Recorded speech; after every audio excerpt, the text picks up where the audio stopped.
Estamos de volta com o Contraplano e hoje eu recebo aqui o Roberto Fonseca, que é o diretor da peça de teatro O Inevitável Outro Lado da Lua. A gente está fazendo um bate-papo aqui de como que é a peça, de como que ele construiu todo esse texto.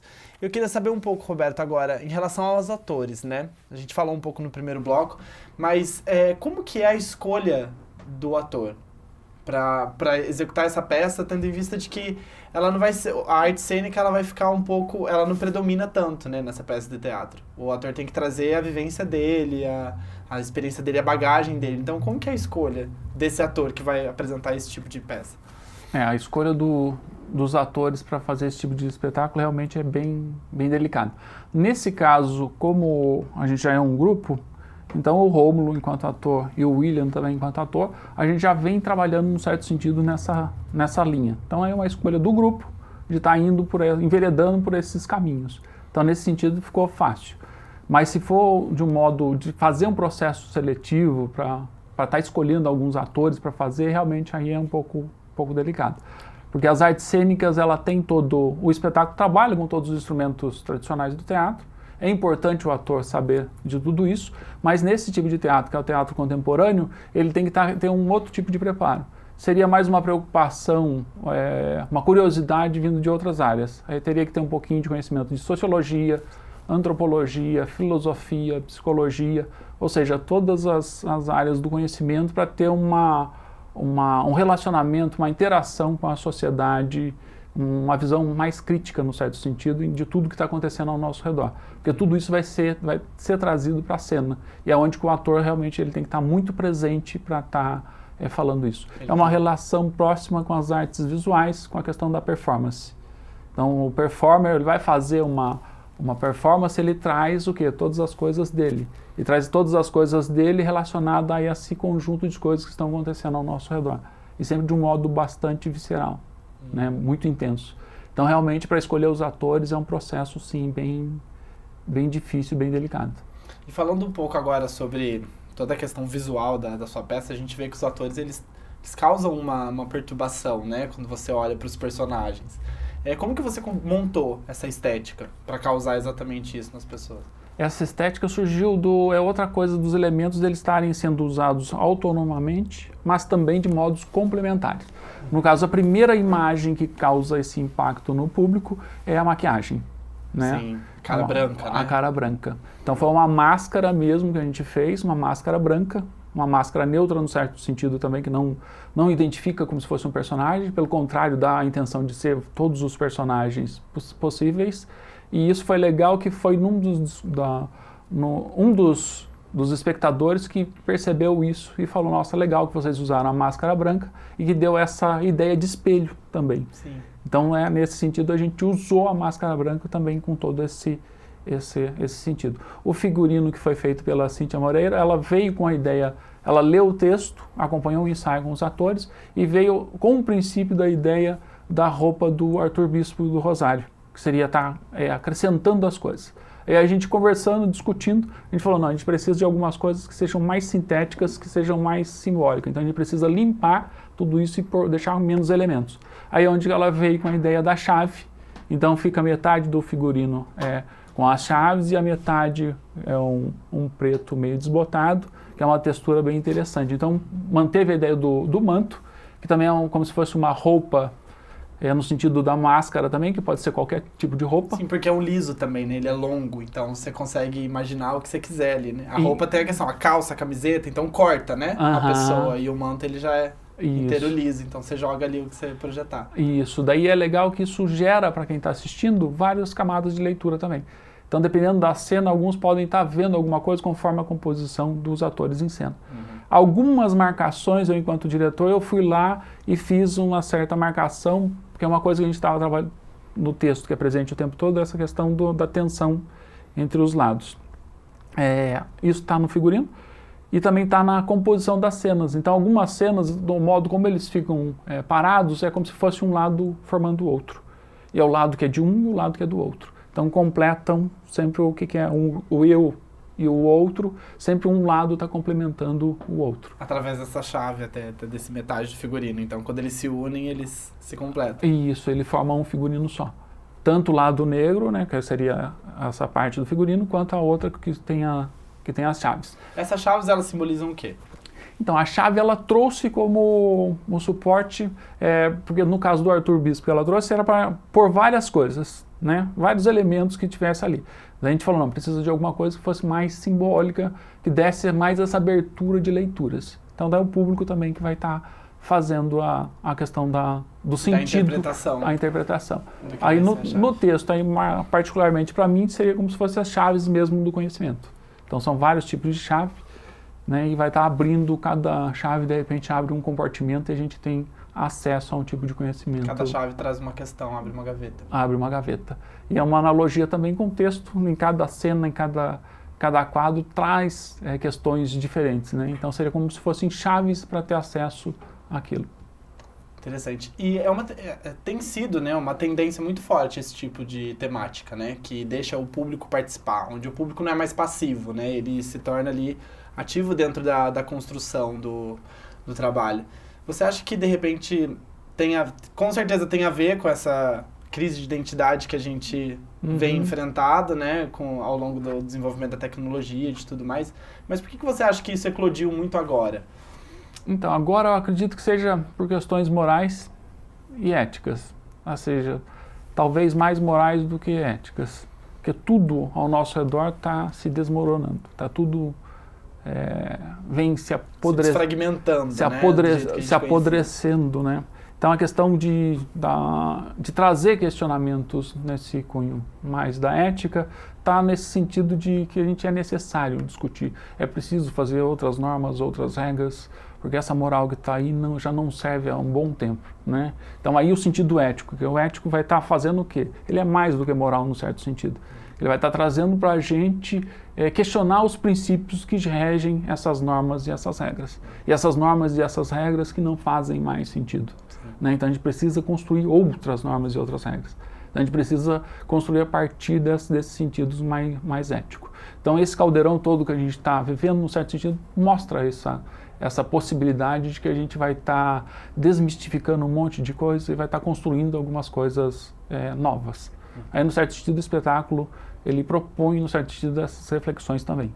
Ele não vem como uma solução, ele vem mais como um questionamento, mas, no certo sentido, indica algumas coisas aí de caminhos para a gente estar realmente conversando e buscando essas alternativas de mudança mesmo, que são agora dos tempos atuais. Dos tempos atuais. E é engraçado, né, porque era o que a gente estava conversando. Essa crise da identidade, eu acho que ela é muito maior na nova geração, né, que vem crescendo com a tecnologia. A gente falou até da importância da brincadeira, né? Por exemplo, eu tenho 23 anos, mas quando eu tinha 10 anos, que é a idade 7 anos, o computador ainda não tinha em todas as casas, então a gente tinha as brincadeiras de rua, a gente tinha essa questão que as outras gerações trazem, né?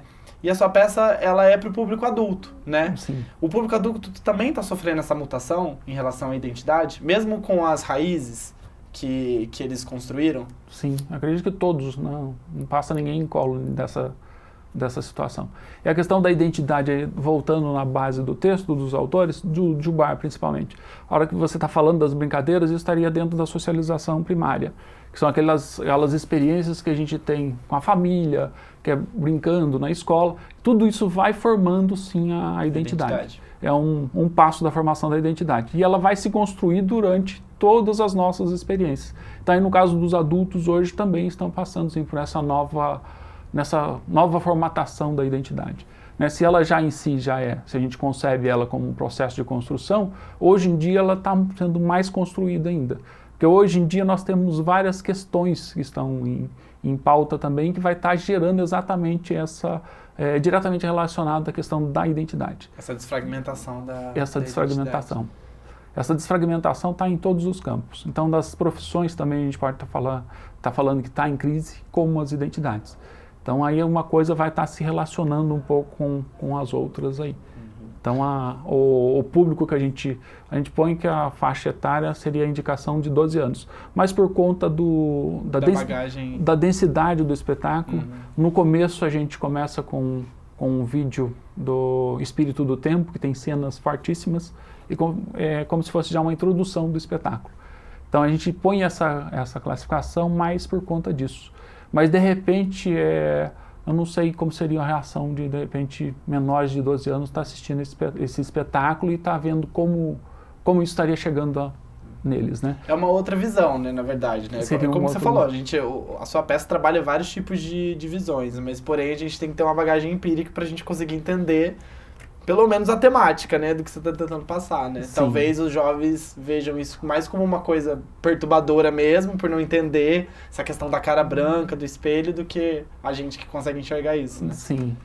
Aí a linguagem, né, do teatro, da arte, acaba sendo mágica, no certo sentido, que eles acabam inferindo, né, também tudo que está sendo falado ali, a intensidade que os atores falam, a conjunção ao aspecto da apreciação estética, as cenas, como elas são montadas, elas chegam, né, ou seja, chegam até a gente no nosso cotidiano, a gente vendo as cenas na rua, chega até a gente.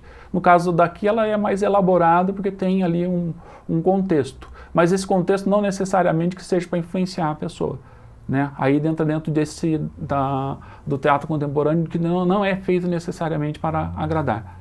Né? Então é feito mais para questionar, para dar mesmo esse chacoalhão. Para incomodar, né? Para causar alguma coisa dentro de você. Para levar bastante a reflexão. Levar mais a questão mais racional do que emocional. Então o espetáculo, ele sim emociona em várias cenas, mas essencialmente é mais para levar a gente a estar pensando. É um convite para pensarmos nessas alternativas de transformação de todas essas coisas que nós estamos vivendo. Isso é muito necessário, né, pra gente, principalmente pra nossa geração, né? A gente tá com... Cada dia explode uma coisa nova, uma informação nova, e a identidade, ela precisa de um posicionamento, né, para ela ser formada. Porque se a gente tiver muito de tudo, a gente não consegue estabelecer mesmo, né, uma identidade, uma linha de pensamento. Eu queria saber dos personagens, você falou que ele traz um pouco de questionamentos, mas também de soluções. O personagem ele tem uma certa característica e o outro tem uma outra. Por exemplo, o ele traz os questionamentos e o outro traz as respostas, ou é uma linha ali paralela mesmo? Os dois caminham para o mesmo lado? É uma linha paralela. O tempo todo. No início do texto, nós formatamos o texto para que fosse, sim, teria essa distinção. Mas depois, estudando, ensaiando, a gente falou, não, essa distinção acaba sendo pequena e pobre. Então o eu vai trazer, sim, questões do outro e o outro vai trazer questões do eu. Então esse jogo começa já nesse processo todo. É um jogo onde eles vão estar indo paralelo. Um provoca num certo sentido, o outro vai provocar em outro. Alguns vai trazer mais questões relacionadas à religiosidade, outros à política, outros à ciência. Então isso vai sendo um jogo que vai se constroem, né? Vão se construindo, se desconstruindo também durante o texto. O percurso. Quantas peças você apresentou desse... Nós apresentamos 22 vezes. 22 espetáculos. Isso. E foram 22 vezes diferentes. 22 vezes completamente diferentes. Como que é pra você, assim, escrever o texto, ver, assim, o seu texto ser multiplicado em tantas vezes? Porque acho que cada público sai com uma percepção, né? Do que você construiu. Esse é extremamente gratificante porque assim, foi a proposta inicial e a proposta do grupo, que é fugir da informação midiática, no certo sentido que dá as coisas já mastigadas, com um começo, meio e fim. Então a gente propôs desde o começo que fosse uma coisa realmente que teria que ter essa participação do espectador. Ele tem que formar alguma coisa. Ele tem que participar. Ele tem que participar. Ele não sai do espetáculo sem... Ele pode não gostar do espetáculo, mas ele não vai sair como ele entrou. Mas ele participou. Ele participou. Então você atingiu o objetivo, né, do seu texto que você construiu. Foram 22 apresentações, a gente apresentou em algumas escolas e o resultado também foi surpreendente. Então dentro desse caráter empírico que você falou, alguns alunos comentando, você via que o olhar deles, eles acabavam pegando a cena por alguns outros vieses que às vezes nos escapam, né? Então na construção cada um vai pegando o que é importante, né? E isso vai construindo a sua identidade. Né? Muito importante. Eu sei que esse ano as apresentações já se encerraram, né? Mas ainda tem o site e tem como entrar em contato com você, quem tiver interesse e quem quiser saber mais sobre a peça, né? Isso. Acho que vai passar aí no GC. Esse é o seu site, né? Isso. O inevitável outro lado da lua.com.br, e o seu e-mail? O e-mail é beto-fonseca@uol.com.br. Então, quem quiser entrar em contato com você, consegue pelas essas duas... Pode entrar em contato que eu respondo. Então, tá bom. Beto, muito obrigado pela sua entrevista. Foi um prazer ter você aqui, discutir esse tema que é tão importante, né? A relação da identidade, que é uma coisa que... Era o que a gente estava falando aqui no intervalo. A identidade, ela vai ser sempre construída. Ela nunca vai findar. Enquanto a gente estiver vivo, a gente está construindo nossa identidade, e a gente desconstrói várias coisas, constrói outras. E é importante a gente nunca perder a identidade, né? Se a gente não tiver identidade, a gente é praticamente nada. Bom, o Contraplano ele fica por aqui. Essa entrevista vai estar disponível no YouTube, pelo canal da TV Câmara Jacareí, e acesse o nosso Facebook para saber mais notícias no Facebook da TV Câmara Jacareí. Eu fico por aqui, até semana que vem. Tchau, tchau!